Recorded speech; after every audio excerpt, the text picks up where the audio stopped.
I'm not going to go into presentation mode. Or let me see.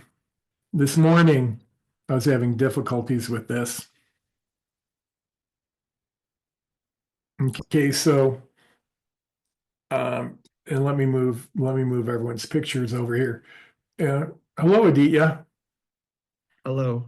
And I'm going to talk about the boot camp first, and then at the end, I'm going to open it up to general questions.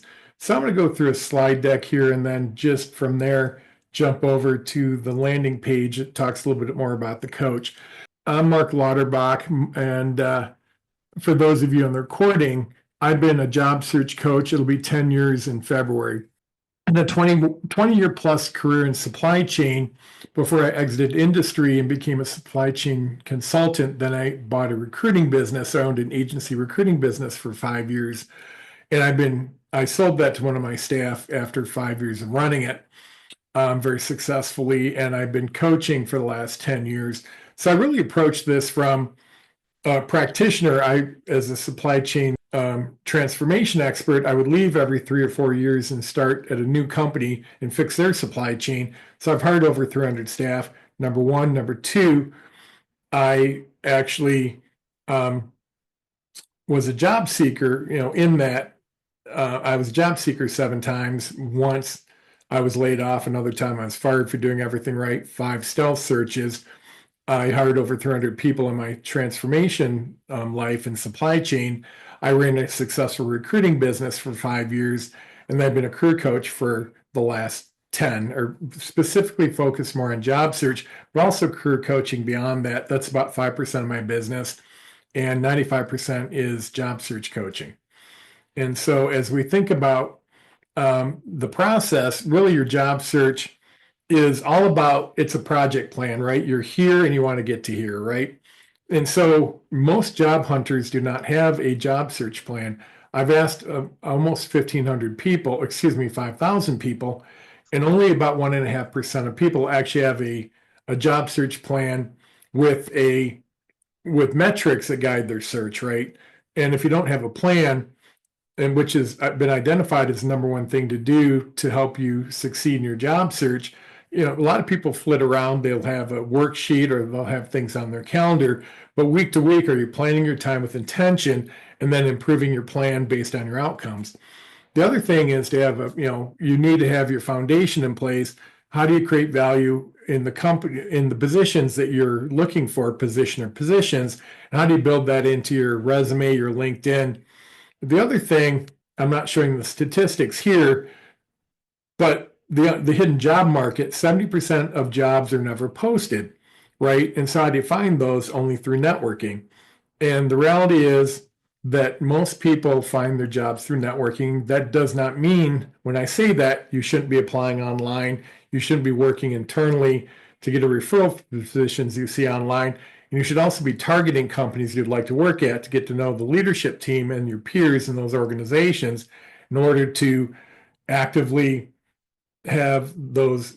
actively be top of mind when they're looking to hire, right? Those are all important facts that you need to work.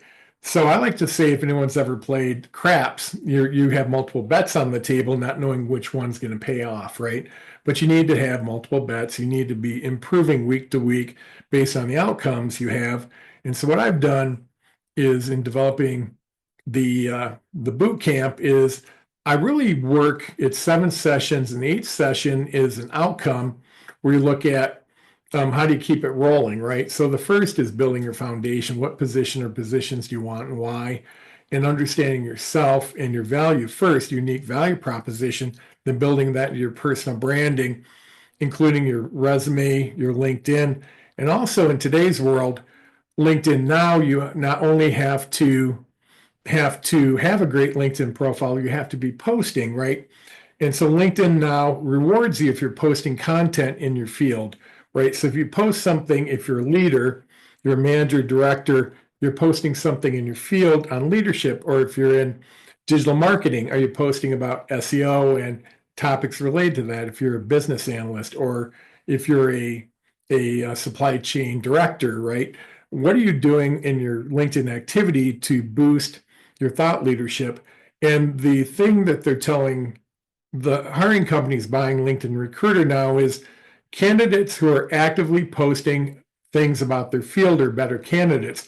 We can all argue with that, but that's the way LinkedIn structured their new algorithm, right? So you have to have on-brand content. Not that you can't occasionally post something not on content, but you need to be posting things related to who you are and what you do in your work. The other thing is networking, right? And so you need to know how to effectively network. How do you use warm introductions? How do you have cold outreach? What kind of scripts do you use? How do you create productive relationships? And I was talking to Clint before others joined the call, and we were talking about a candidate who I'm working with, who actually, another person I know, they're working to get an internal referral at the company. So I put the two of them in touch. And so Bart talked to John, and the two of them developed a relationship. And Bart has become more than just an internal referral. He's become, and Clint used the right word when we were talking, an advocate, right? Bart is talking to HR and saying, hey, I've talked to this guy. He's a great fit. Let's get him inside as an internal referral. The company's internal referral process is clunky, and Bart is advocating well beyond just what a normal person would do. I made those connections and that happened, right? You need to create that roadmap to networking to have these types of things happen. The other thing is the job search planning, as I mentioned. The heart of your job search should be an effective plan that you update weekly with metrics to guide your search.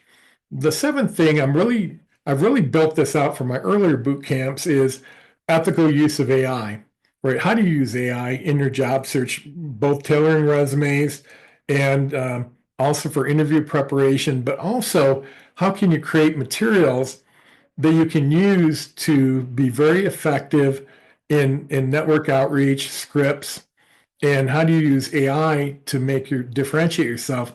For instance, if you were to use Google Notebook, you can actually, and I demonstrate this in the boot camp, actually by taking my LinkedIn page and my company website and mashing those together. It actually created a podcast where people are talking about me.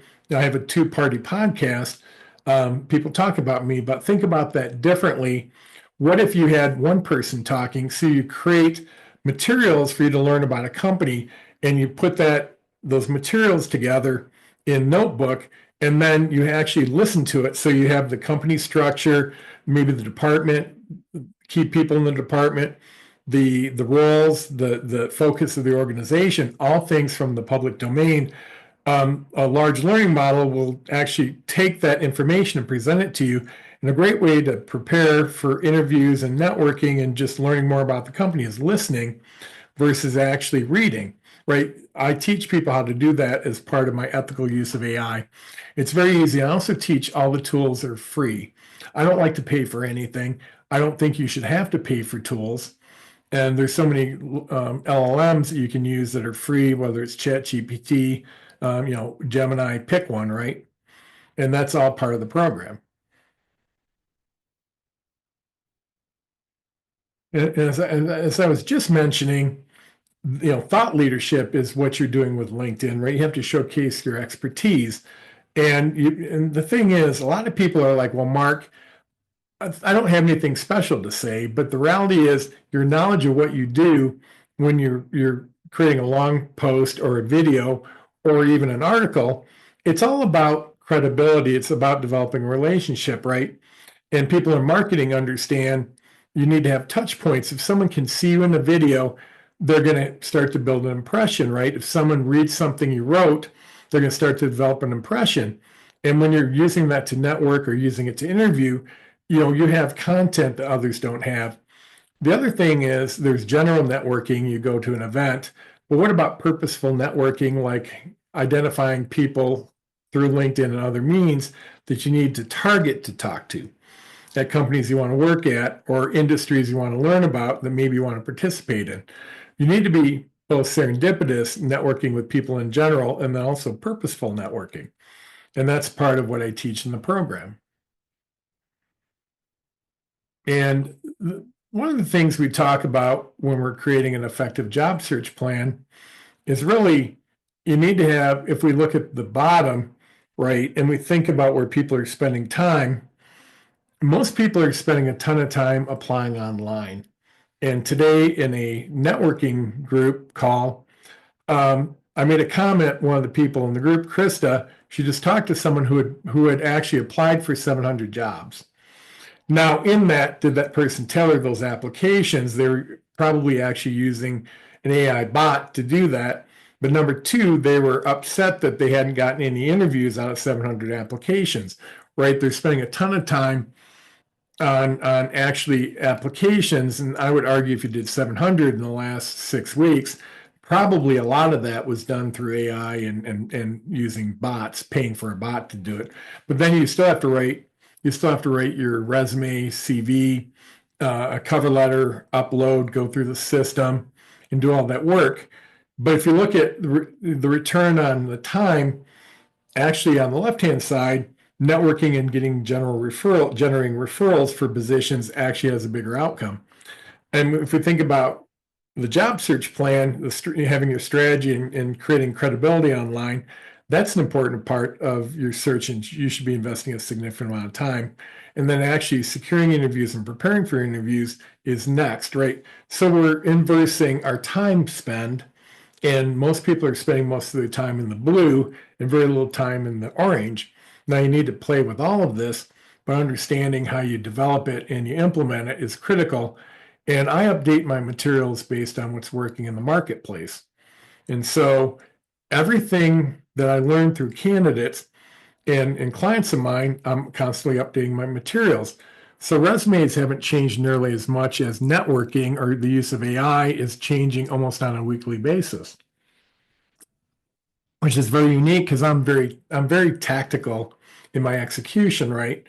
Because my tool set is constantly changing. So what you get with the boot camp is you've got great content, right? You've got the tools, which include check sheets, worksheets, videos, and models.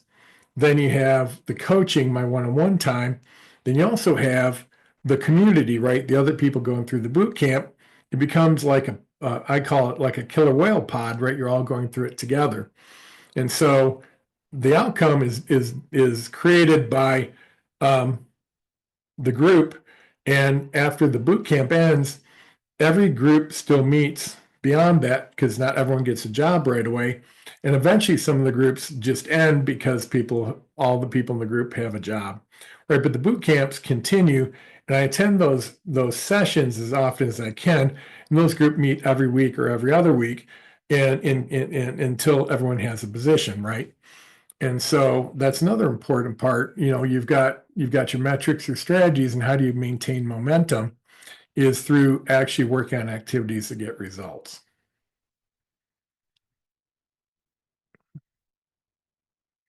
Right. And one thing I talk about is using AI as a virtual assistant. Now I did attend a session yesterday. I'm not yet ready to do this, which an AI session where you create a second brain. You actually create a version of yourself that can actually do activities. Right. So that's something I'm not going to launch in Bootcamp 10. It's something I'm going to share with all my Bootcamp participants. I'm actually also working with an AI expert right now to create a second brain of myself and take my 10 years of coaching and put that into a LLM. And so you'll be able to chat and converse with my AI model as part of my coaching. That's not yet prime time for Bootcamp 10, but I will be giving that to all my Bootcamp participants who have been through my bootcamps. Right. And so the key to AI is it's an assistant, it's a tool, right? You still have to maintain control. And the thing is, AI does hallucinate, right? If you're using AI, and sometimes it writes things that are not true, right? So you have to be very cognizant and diligent to make sure that the message that it's creating makes sense. And also, AI writes in many cases very mechanically. Now, in talking to HR, they don't like resumes that are created totally by AI because they're very mechanical. But that doesn't mean you can't use AI to edit your resumes, right? So the reality is, having your resumes and creating resumes and improving resumes through AI is absolutely a great way to go. The other thing is, I'm a member of three different AI groups. I have three experts that I consult with. So I'm constantly updating my materials based on taking information from the marketplace, but also from people I'm working with that are really experts in AI. And so I'm synthesizing that information and implementing it into my coaching. I don't know any other coaches that are taking this approach, but I'm really looking at how do you best use the tools, but still ethically use them and also understand HR's desires and making sure that you don't make your materials too mechanical because HR, if they think the resume is written by AI, they tend to discount it and they might overlook you as a candidate. And after I go through the presentation, I'm going to take some questions before I go to the next set of information. And so the coaching itself is made of office hours, right? Every session is recorded. It's an hour and a half, and so those recordings, if you can attend a session, you'll have the recording. I also offer office hours. There's three different office hours where we set up a time, you go in a queue and a line waiting, you come in and ask questions, just like office hours back when you're in college, right? So you get one-on-one coaching time with me. Individual coaching time is number three. Number one is office hours. You can come in and ask any questions about the boot camp or other content related to your job search. And the collaboration is I use Basecamp, so everyone has their information and all the files are there, but people are helping each other, right? That collaboration is happening. And some people told me, Mark, I didn't think I was going to enjoy the collaboration, but that was one of the best things about the boot camp because everyone helped each other. And Clint's on the call, and Clint actually went through one of my boot camps. So I'm going to have Clint talk about his experiences in just a second. And so this number actually need to change. It's now 60% of boot camp participants have secured new positions within 9 weeks. Still a very good number. And and Clint, what I'm going to do, I'm going to ask you just to talk a little bit about the boot camp because you're here on the call. And I appreciate your being here, but just talk a little bit about your experiences and how you found participating in the boot camp has helped you in your job search. Absolutely. Well, one, thank you, for being who you are. You've been an advocate of mine, and you're always there, kind of on my shoulder, just saying, "Hey, what are you doing, Clint?" It goes beyond just the boot camp. I mean, you've always got Mark on your side. But I joined a boot camp about this time last year. Unfortunately, it's not got me a job, but it's the skills that I picked up because I'm not a professional job seeker by any means. Nor do I want to be. I feel like I'm becoming one very quickly, though. The one thing I can say is he structured it very clearly. I mean, it started with, "Hey, tell me about yourself. Who are you? What do you want to be?" And then we built that into the personal branding, our unique value proposition, worked on, a resume. And I had that through a previous third-party company as well as my LinkedIn profile. But he added additional value, things that I didn't know about, didn't hear about. Everything was old news, old information, and he was presenting new ways of doing things on LinkedIn. And so I revitalized. And one thing I can say is your resume and your LinkedIn is never perfect. It's never, it's always changing, always, you got to be modifying it all the time.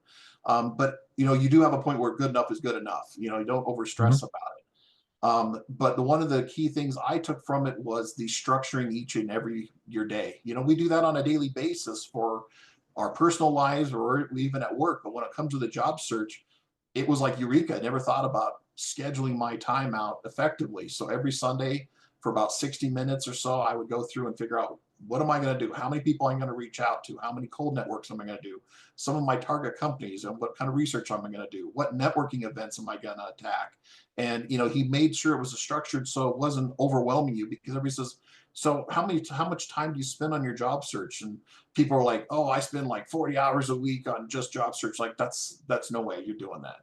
You need to get about 22 hours, 20 hours, and you need to make sure you have time for yourself, mental health time, go for a walk.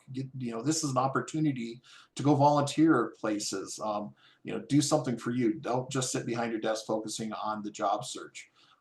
So that was a huge eureka moment. I took the plan that he provided and I started executing upon that.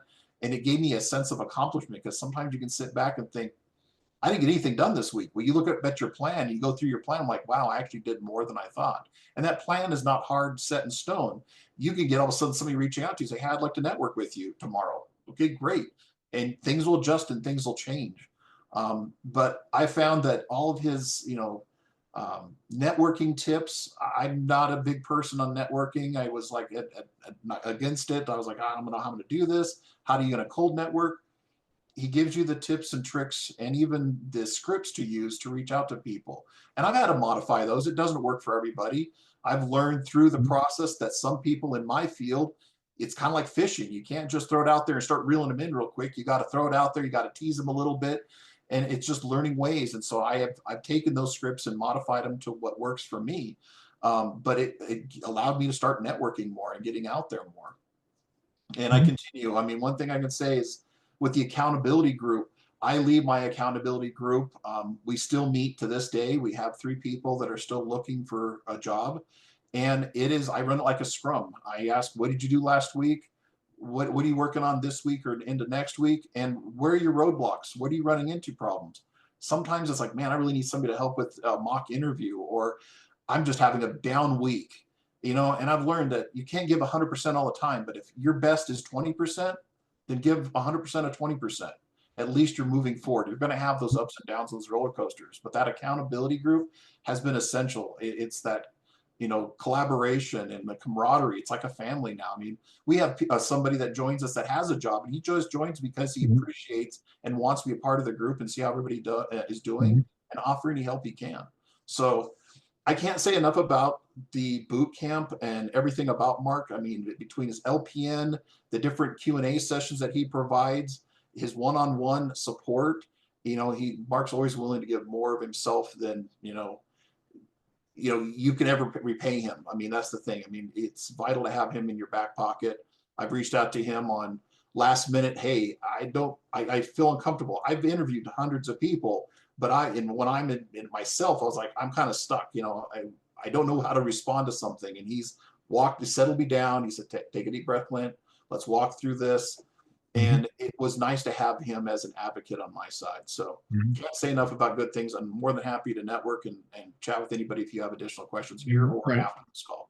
Yeah, and thanks, Clint. And I really appreciate your comments. And for me, I mean, this is my job, obviously, but this is my passion. I went through job search 7 times myself. I know how hard this is. And I live and die with my clients, and everyone gets my cell phone number. We all share our cell phone numbers. And I'm just a cell phone, text away or a call.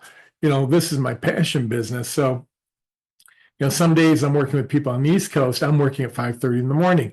Someone needs something at 8 o'clock at night. Hey, I'm there, right? To me, it's all about helping because I've been through this. So I'm before I go on with some additional information, I just want to open up to questions because we've got 5 people on the call.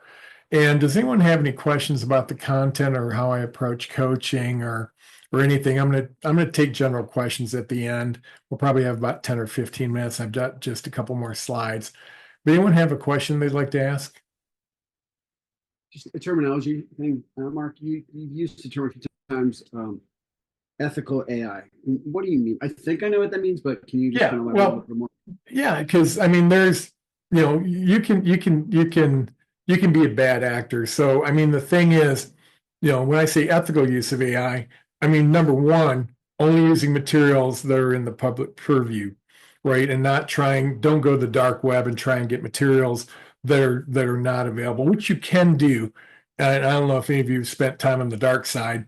I've spent about that much, and I've talked to some people that do spend time there. But you can get some. I don't teach anyone that. I'm like, also when I talk about ethical AI,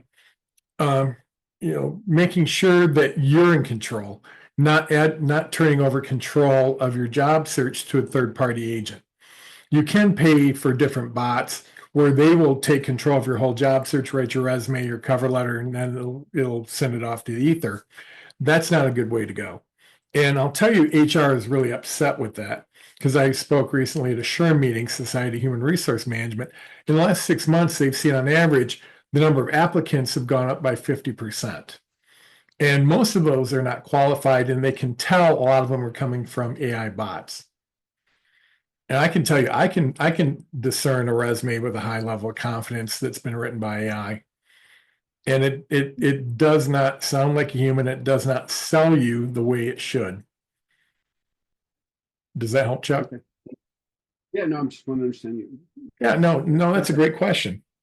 Other questions from the group? I thought of it more basic, just real quick, more basic in terms of you know, whether you use it to help or to do it, kind of like what you just said. You know, Right. Yeah. I generally don't like its output, and I'll go 4 or 5. I don't find it very time. It does not improve my time efficiency. So I'll go 4 or 5 rounds until I get it to like what, versus the other way around.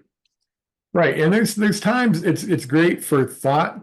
Yeah, you're trying to brainstorm, like you're like, hey, I want to write an article. I'm thinking about these types of topics. You could ask AI, hey, I want to write a LinkedIn article, and I'm thinking about these types of topics.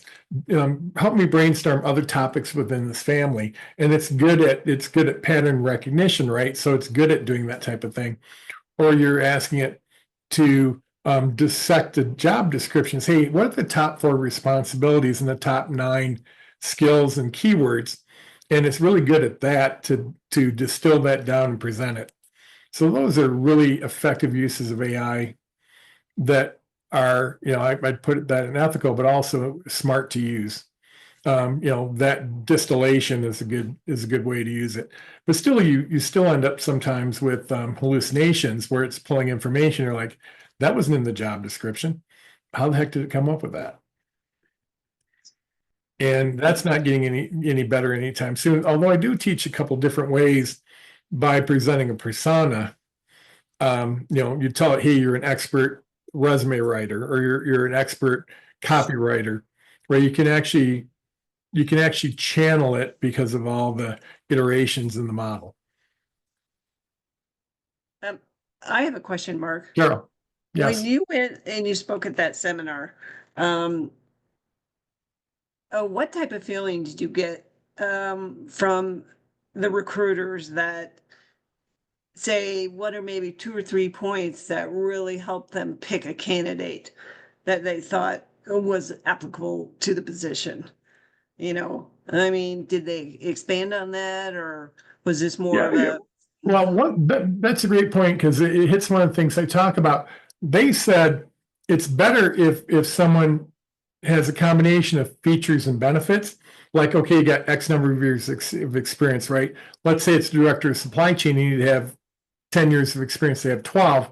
But the other thing is the so what, right? Which is what the accomplishments, right? What are the results, right? Because for them, they're looking, and the first thing is HR typically doesn't understand the position you're interviewing for. The talent managers don't, right? They're not experienced, but so they're looking at keyword match, and they've got a marked up job description or a sheet for comparison, but they're also looking for accomplishments. So you need to have a combination of both. And so a lot of people talk about what they did at great length, and they never talk about what they accomplished. What's their value? And that was one thing that did come up.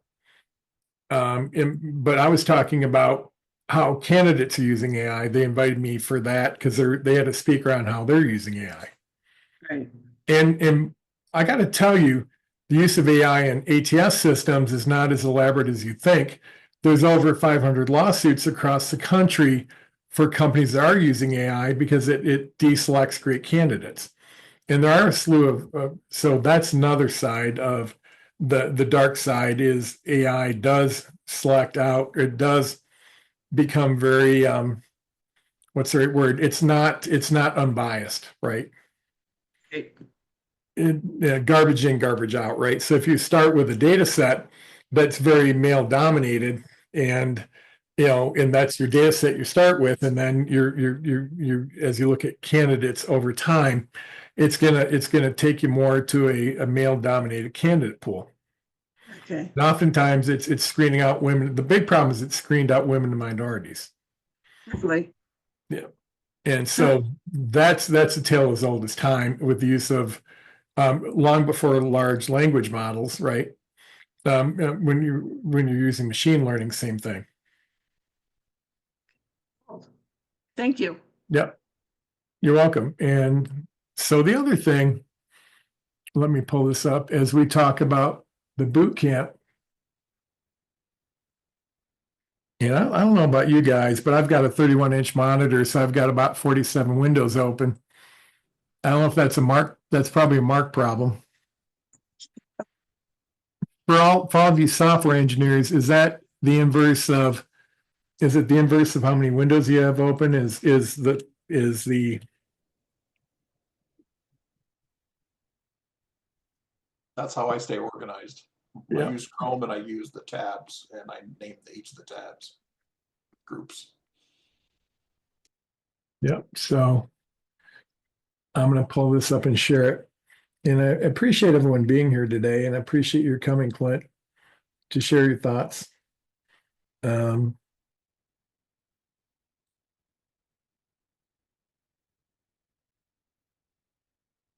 Yeah, and let me know when you can see the Job Search 10 Bootcamp page.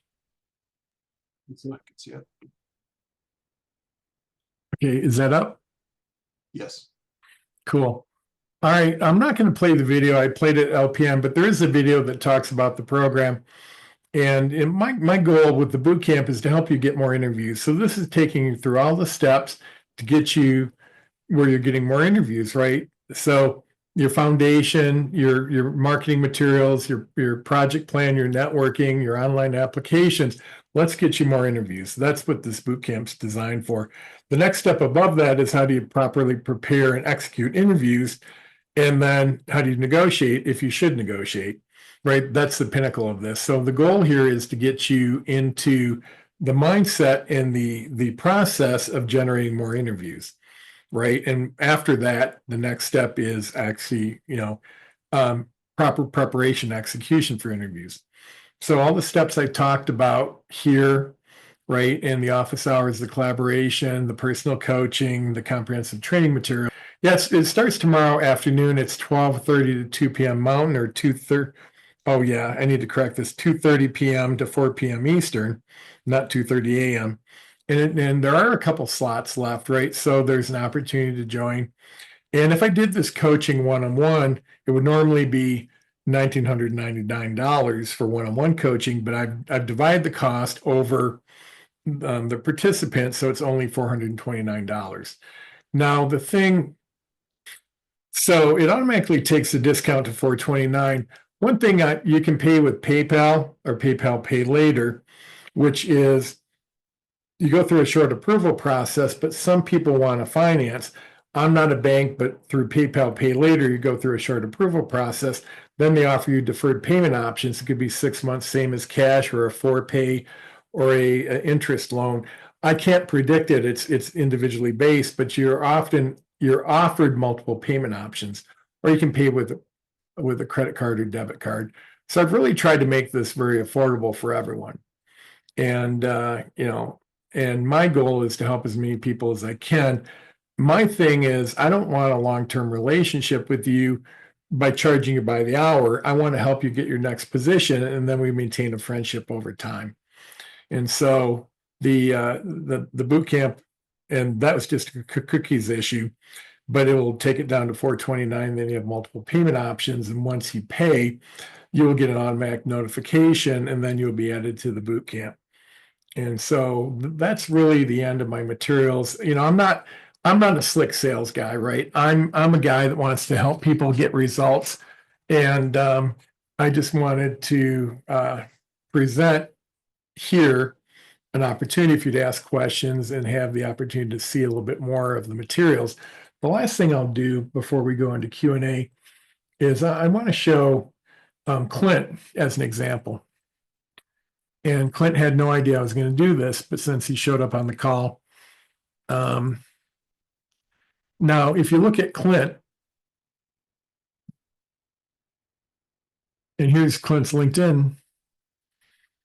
Okay, now Clint, did you create the background or did someone help you with that? I had participated in it, but I used one of my networks that I've helped me with that. I was very familiar with Canva. Yep. So it's a Canva background. So Clint put exactly what he's looking for, and he put a nice background picture, and he has his email address. You could have something related to your field. You could have a nature picture, and Clint actually has a nice headshot of himself, right? A little shoulder turn, a nice, I'll say smile or smirk, right? But then we look at Clint's LinkedIn profile. It's optimized, meaning the headline here has the titles and the hard skills and soft skills of the roles he's looking for, things that someone would be searching for in LinkedIn Recruiter, right? And then he has his contact information. Then you go down here to his About section, and Clint has an optimized About section. You get 220 characters up here. You get 2,600 characters down here. Clint has who he is, what he's passionate about, his key accomplishments, and then he has core competencies, a word cloud here.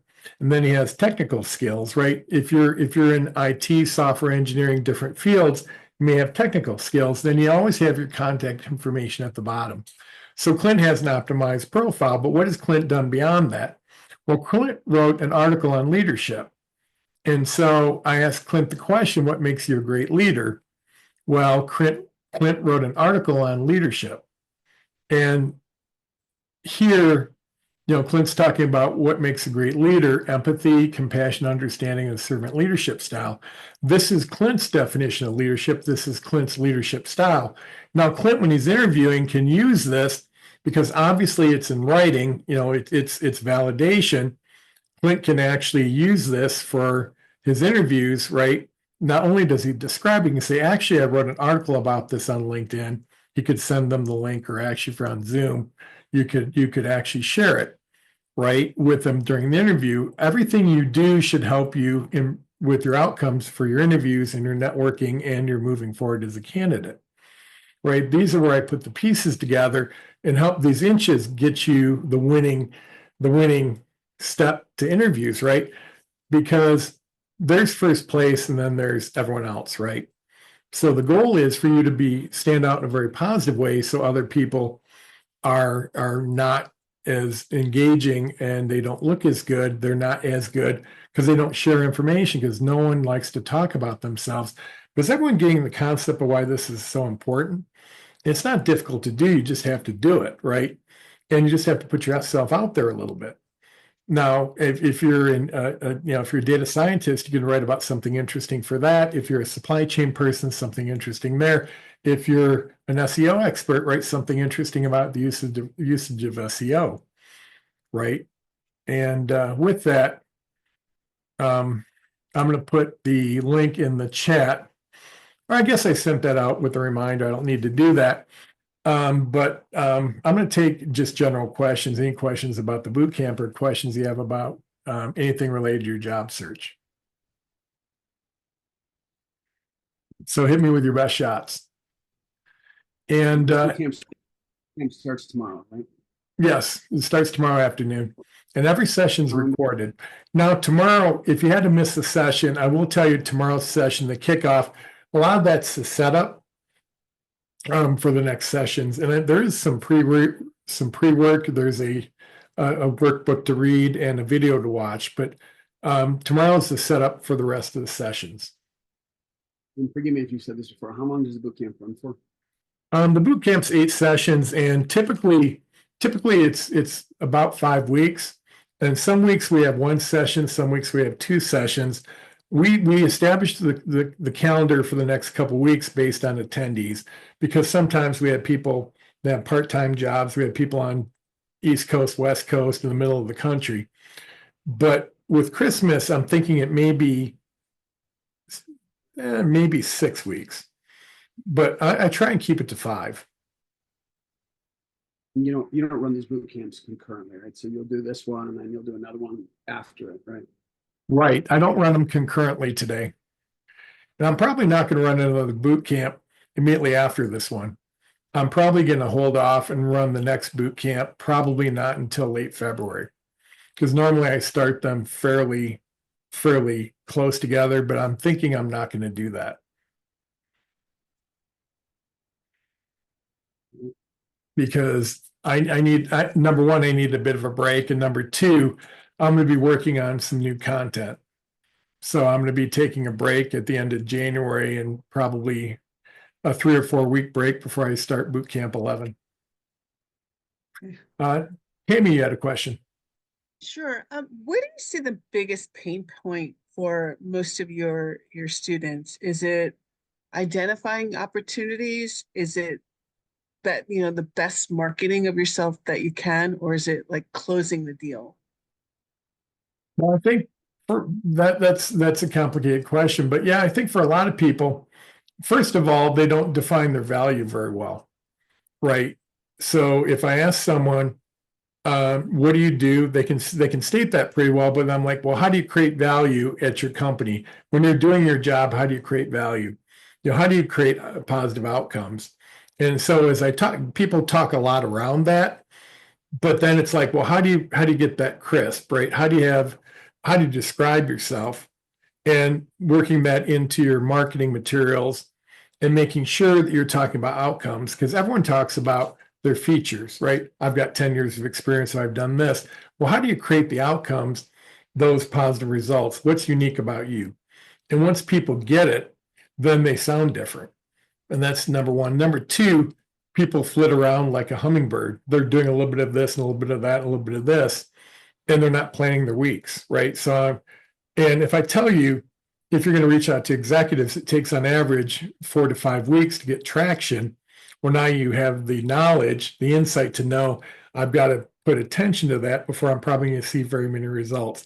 And without that knowledge base, people often, they try for a week or two, and then they back off of it because they're not getting a result.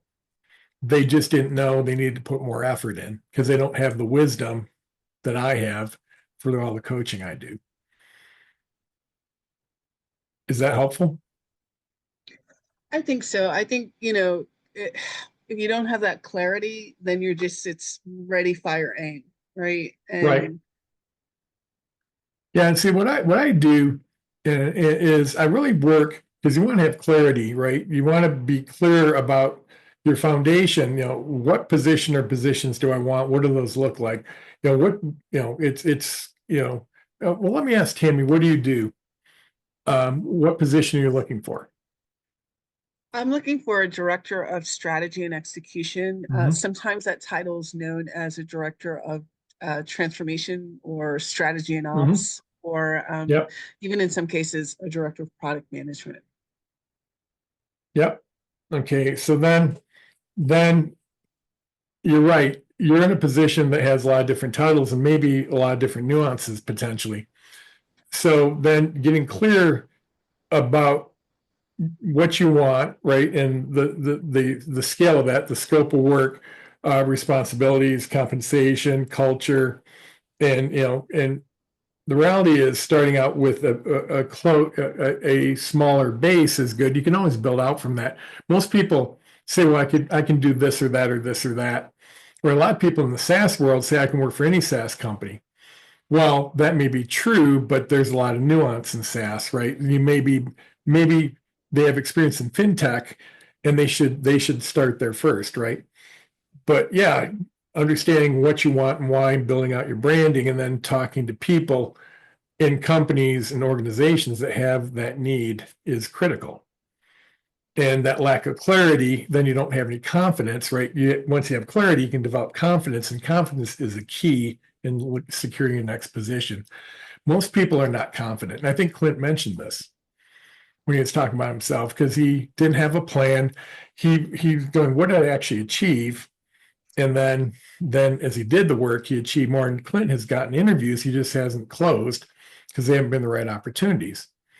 But the reality is you need to have clarity, absolutely. And I help people develop clarity, which helps create confidence.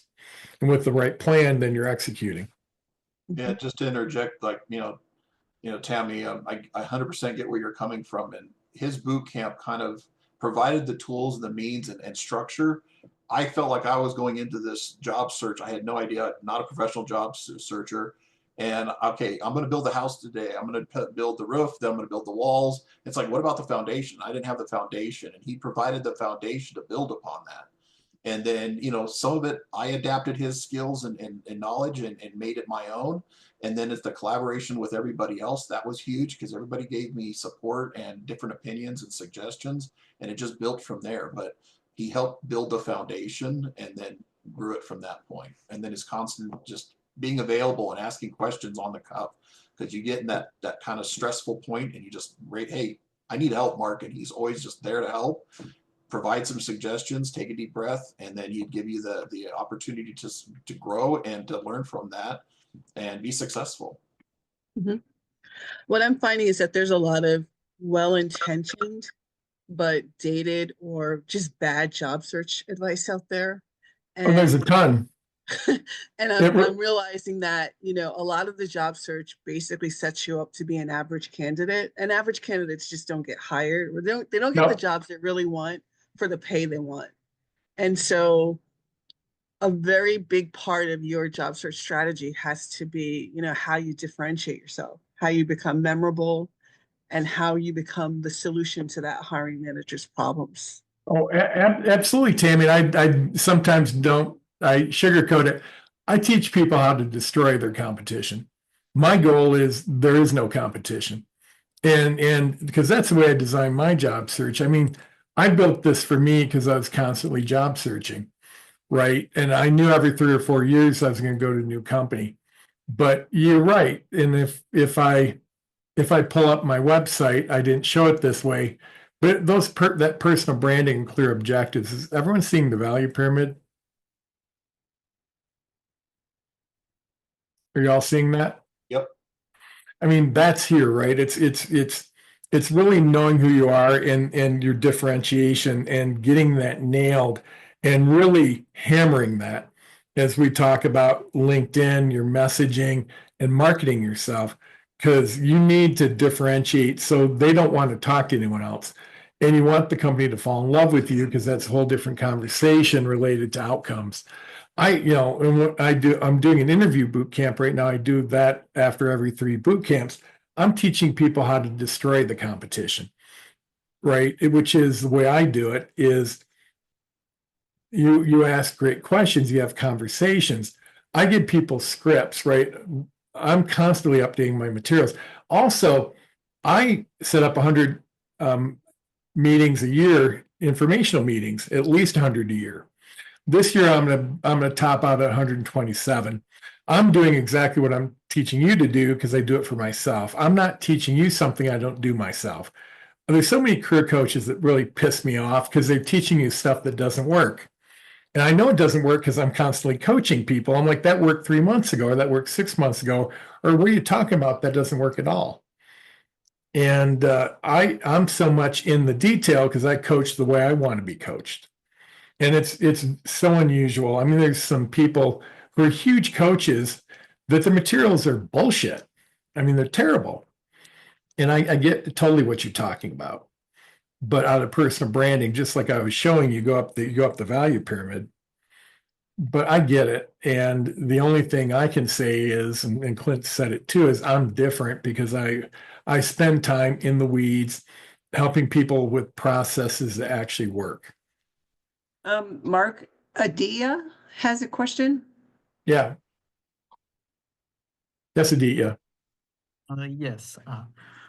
Mark, going back to the AI part, how do I make it such that the resume is not too like AI based, but at the same time it like beats out the ATS tracking system, like the hiring manager is able to see, okay, that it's really me that wrote the resume or cover letter rather than just primarily just the AI. Is there like a systematic method or like and so how would you recommend? Yeah, and so I gave you the cover letter format, right? And so the thing is, use it. If you use AI, number one, you're not going to game the system, right? You can improve it, but you don't know the way that the companies actually, the keywords themselves and the repetition, right? Because that's customized inside the company. So there is no perfect answer. But the thing you need to do is work to get the internal referral. But what you do is you take you take your job description and you say, give me the top 9 keywords and the top 4 responsibilities. And then what you do is you compare your resume to that information, and you say, take the job description, the summary, and my resume, and improve my resume based on these parameters, right? And then what you end up with is a improved resume. It's not writing it for you. You still have to edit it. The best thing to do, and I know you're looking at big companies, which makes it harder. I mean, if you're looking at a $10 billion company, it's a lot harder than a $500 million company to find the hiring manager. But then you have to find someone inside the company to advocate for you. But that's the way you improve your resume using AI. And then, it's an issue of also finding the internal advocate. It's a tool. It's not the silver bullet. Right. Right. And Chuck has a question or a comment. Related note, what are your thoughts on tools that are pay for? And I'm actually paying for them now, and I'm not spending a lot of time doing job applications, but I played with them. One Job Scan, one being Skill Sync. It's basically they're trying to replicate an ATS, right? And they're guessing. Yeah. And I assume it's something based, but you put your job description, your resume, up with a score. Yeah, I would use Job Scan for comparison. This is something you can do too. I wouldn't pay for it. Do their surveys, but take the job description, your resume. Now, don't try and implement every recommendation, right? Because then it will start to sound mechanical. But take the major recommendations and update your resume. Also, you can use Teal. Teal is really great for tracking your applications.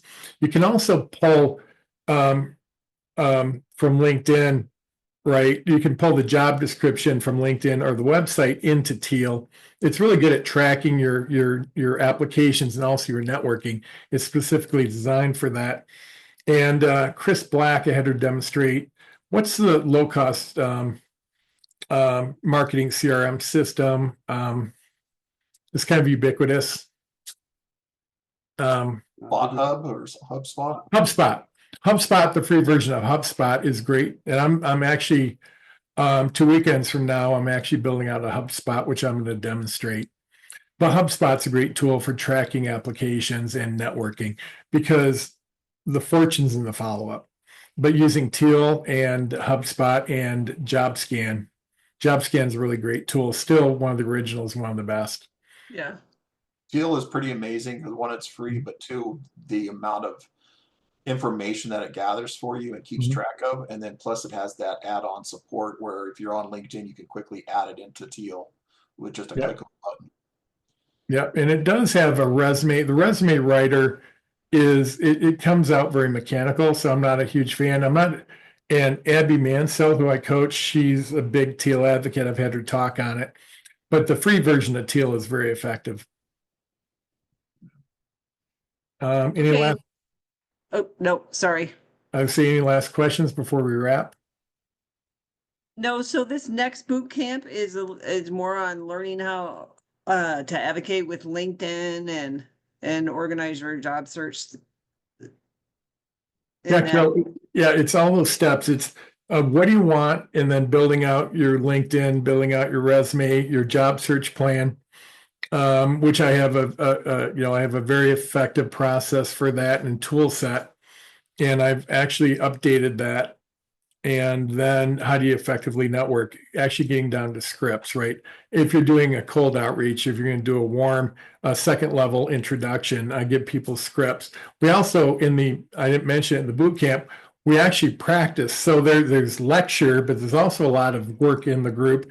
We also do skills practice. Actually, hey, someone brings a script and they use it in the meeting, right? And we update it. So as Clint said, I give you some base scripts, but you may find you need to tailor it a little bit for your audience, right? And so the meetings are not just all lecture. The sessions, a lot of them are now workout sessions.